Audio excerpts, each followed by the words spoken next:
Welcome friends. Sloan Bella, the very famous psychic, medium, celebrity psychic, has made a video recently where she has asked for prayers for Justin Bieber. To save time, I'm going to link her video below in the description box, and it will also spare me from the algo gods who don't like some of the keywords that are related. So go ahead and watch till the end, and then go check out Sloan's video, and everything will make sense if it doesn't already. What's extraordinary about all this is that she has basically asked for compassion. For someone who, yes, is very famous, has a big fan base, and is very well known, but essentially she has asked for compassion for a young man who has been involved in stuff where generally people say throw away the key, right? We're talking about issues related to children, to the diddler, and all those terrible links that he has, unfortunately. So as many of you will know, Justin Bieber was kind of thrust into the music industry at a very young age. And that is always very risky for young people, because quite often, as was the case for Justin, there isn't the proper care and the guardianship that is required to protect these vulnerable young people. When naturally they're so keen to get their career off the ground and to really enjoy their gift, and they're young, right? They're just they're not supposed to be without an adult to guide and protect them. Recipe for disaster, basically, if a young person goes into such a world, the media world, entertainment industry, without proper care and guardianship and protection. Maybe some of you are not aware of his involvement with the diddler and why it's not quite as simple as the surface story may seem. But I really wanted to just highlight what Sloan has done. I wonder if she made a conscious decision in making that video and in saying what she said, because I heartily agree with her that we should pray for Justin. He does deserve compassion. He was so young when he went into the industry that a lot of what happened to him, he really had very little control over, right? And so we can't really talk about agency and consent unless certain things are in place, right?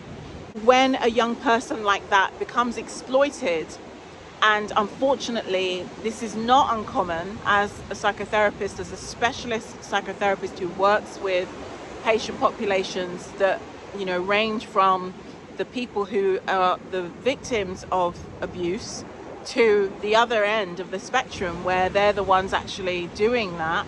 I can tell you that pretty much everyone that I've worked with, every guy who's been in my consulting room for having done something terrible, whether that's to a child or to another adult, their histories always involve abuse. There isn't really a case that I can think of where that isn't the case, right? In other words, victims can become the opposite, right? But originally, in Justin's case anyway, he started off as this young and vulnerable person who should have been protected and cared for and really guided through an industry that is quite frankly quite vicious, right? And some of you may know that I have been in that world myself. I lived in Los Angeles for a very brief time. I had a vocal coach who's coached everyone on your playlist, right? And she was actually, in retrospect, someone who protected me. I didn't realize it at the time because I didn't know that the entertainment industry is so satanic. It's so much about sacrifice, and it's much more like a sex industry than I ever knew. And what I was not consciously aware of, I think unconsciously I probably was, that my celebrity superstar vocal coach, who I call my American mom to this very day because she really gave me my voice. I didn't know that I had 8 octaves. She brought that out of me. I always knew I had a really great voice, but I didn't know how good it really was until she coached me, right? And she did so much more than that. She welcomed me into her family. I mean, I think I was just very, very, very blessed and lucky, right? Because I was given so much love. It was so much more than just a professional relationship, and I was just so lucky that we just clicked, and I clicked with her entire family. And it's only now, so much in our lives that we can only really appreciate in retrospect. And we look back and think, my God, you know, I spent Thanksgiving with them. I spent Christmas with them. She tried to teach me how to drive. It was a disaster because I'm really like, I probably have dyscalculia, which can affect spatial awareness and stuff like that. But it was a nightmare because I'm British, so we drive on the other side of the road, right? So learning in her very, very, very expensive car, I was terrified. But the point is, you get my drift. She was giving me so much more than just my voice, right? So I had the polar opposite experience that some of these young people coming into the industry have had. And I wasn't even that young, right? I was old enough, more than old enough to take care of myself. But frankly, I didn't know the landscape. I didn't know LA. I didn't know my way around. I really needed that protection and the love that I had. And I was so, so blessed. Even the place where I stayed, it was like an apartment hotel. All the staff were caring, and you know, they weren't paid to do that. They were just paid as it was like a hotel, but a posh apartment hotel, right? But I was so looked after. I was so looked after. And you know, in life, the children who are lucky are born into families where there is someone, or ideally at least their parents, but usually in the best families where children are really honored and protected, it's several people who are really both consciously and unconsciously looking out for the child or the children in the family. So nothing can touch those children. They are free to play and free to explore without having to look over their shoulder the whole time, without having to be little adults, right? And in a way, I was like that when I went to LA. I was like a child. I didn't know it, but I was, because I didn't know the landscape. I didn't know what the industry was. I didn't know that I was one party away from having something terrible happen to me, potentially. But it could never happen while my American mom and her family were taking care of me. So to call for prayers for Bieber is absolutely correct, because he didn't have those blessings and those privileges. And unfortunately, for lots of reasons, his karma, his family, his all sorts of things, there was no way that he was going to have that level of protection. And so his path went down a route that meant that he did things.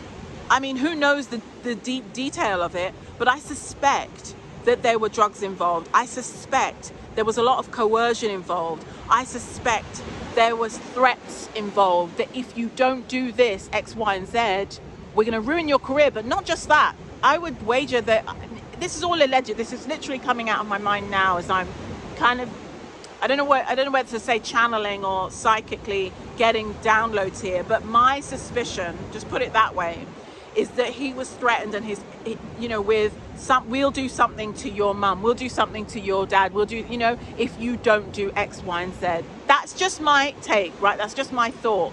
But either way, what's extraordinary is that we never ever think about why people do the terrible things they do. We usually just condemn them, and we usually say, throw away the key. So for Sloan Bella to come out and ask for prayers for this young man is extraordinary to me. And I don't think it's always warranted, right? There are some people, usually men, who do not care about what they did. They're not seeking forgiveness. They may be court mandated to come and see the likes of me, the likes of Mark, right? And that's one of our specialist areas. And now we do that, right? As part of our work, we do work with men and women who are in that position where they have erred seriously and they need help getting out of that, right? I mean, you could argue that you need psychological help and you need spiritual help. And in a way, I feel like that's what Sloan was saying. And I think that's absolutely true. But what we generally do as a society is that we disavow those people and we say, throw away the key. We don't want to think about that. We don't want to think about the shadow in our culture. When the truth of it is, if you think about the numbers of women who suffer horrific things at the hands of men, SA I'm talking about, the number that when I last checked was 1 in 4 women. So who are the men doing this? Who are they? Do you think all of the perpetrators of these things, they're all single men in trench coats down alleyways waiting for these women and then they pounce? Of course they're not.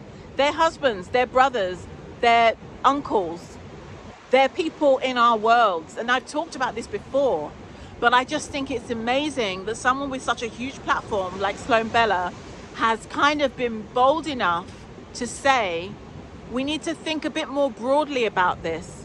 Victims are not always perfect. And sometimes, especially when they were young going into something and then they became something else, they became part of the monstrosity, right, that we know the diddlers of the world are. Do they not deserve a bit of compassion? I don't know, guys. What do you think? Let me know in the comments below.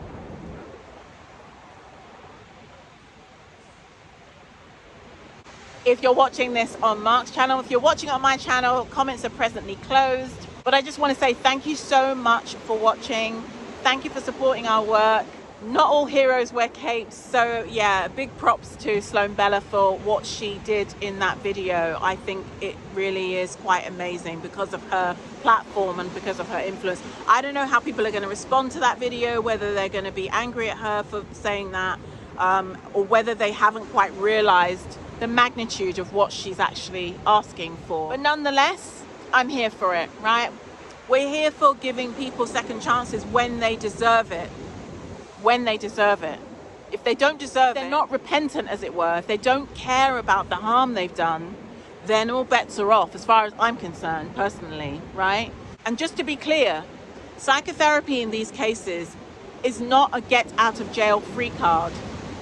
We all have to face our karma in this life, regardless, whether we go to jail in this life or whether we carry our karma, our misdeeds into the next life. That's my worldview, right? You're going to have to pay one way or another, yeah? So again, I'm not excusing anything. When people do horrific things, especially to children, they have to be held to account. Usually you have to pay for what you did, regardless. And I'm talking about legally now. So it's not to say that people who do wrong things shouldn't also go to jail. You know, two things can be true at the same time. Going to prison, having therapy in prison, seeking forgiveness, making yourself worthy of that forgiveness, whether that's of the victim's family, the wider community, all of those things can happen at once, right? So, but I just think it's such a wonderful start to a conversation that we have not had in our culture. Instead, we just want to disappear all of this stuff as if it's not happening when it is, right? And the more aware we can be collectively, the more we can protect children. That's what we stand for. That's what I stand for. That's what Mark stands for. That's our life's work. That's all we do, right, as therapists, is that we help light the way for people to make better decisions in their lives and to find their own happiness and their own version of peace. So my friends, again, thank you for watching, and I will see you in the next one.